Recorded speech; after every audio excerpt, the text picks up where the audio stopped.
প্রধান উপদেষ্টা অধ্যাপক মোহাম্মদ ইউনূসের ৩ দিনের মালয়েশিয়া সফরের প্রথম দিন মঙ্গলবার বাংলাদেশ ও মালয়েশিয়া বিভিন্ন সহযোগিতামূলক খাতে ৫টি সমঝোতা স্মারক এবং ৩টি নোট বিনিময় করেছে।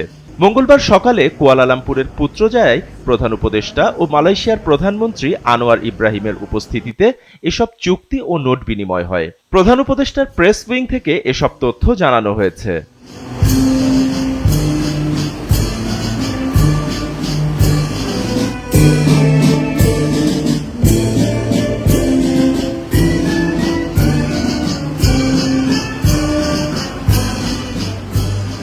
প্রথম নোট বিনিময় হয় উচ্চশিক্ষা খাতে সহযোগিতার বিষয়ে।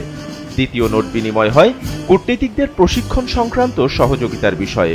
এতে মালয়েশিয়ার পররাষ্ট্রমন্ত্রী ও বাংলাদেশের পররাষ্ট্র উপদেষ্টা মোহাম্মদ তৌহিদ হোসেন স্বাক্ষর করেন এবং তৃতীয় নোট বিনিময় হয় হালাল ইকোসিস্টেম খাতে সহযোগিতা নিয়ে, যেখানে মালয়েশিয়ার প্রধানমন্ত্রীর দপ্তরের উপমন্ত্রী সেনেটর ডক্টর জুলকিফলি বিন হাসান ও বাংলাদেশ বিনিয়োগ উন্নয়ন কর্তৃপক্ষের নির্বাহী চেয়ারম্যান চৌধুরী আশিক মাহমুদ বিন হারুন স্বাক্ষর করেন।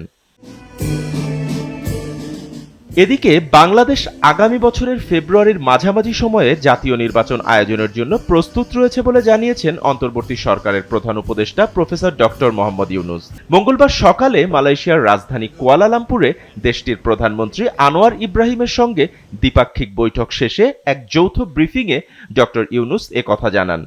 ডক্টর ইউনূস বলেন, ২০২৬ সালের ফেব্রুয়ারির মাঝামাঝি সময়েই বাংলাদেশে জাতীয় নির্বাচন অনুষ্ঠিত হবে। সে অনুযায়ী প্রস্তুতিও চলছে বলে জানান তিনি। ৩ দিনের রাষ্ট্রীয় সফরে সোমবার মালয়েশিয়া পৌঁছান অধ্যাপক মোহাম্মদ ইউনূস। কুয়ালালামপুর আন্তর্জাতিক বিমানবন্দরে তাকে স্বাগত জানান দেশটির স্বরাষ্ট্রমন্ত্রী সাইফুদ্দিন নাসুতিউন ইসমাইল। এ সময় তাকে লাল গালিচা সংবর্ধনা ও গার্ড অব অনার দেয়া হয়।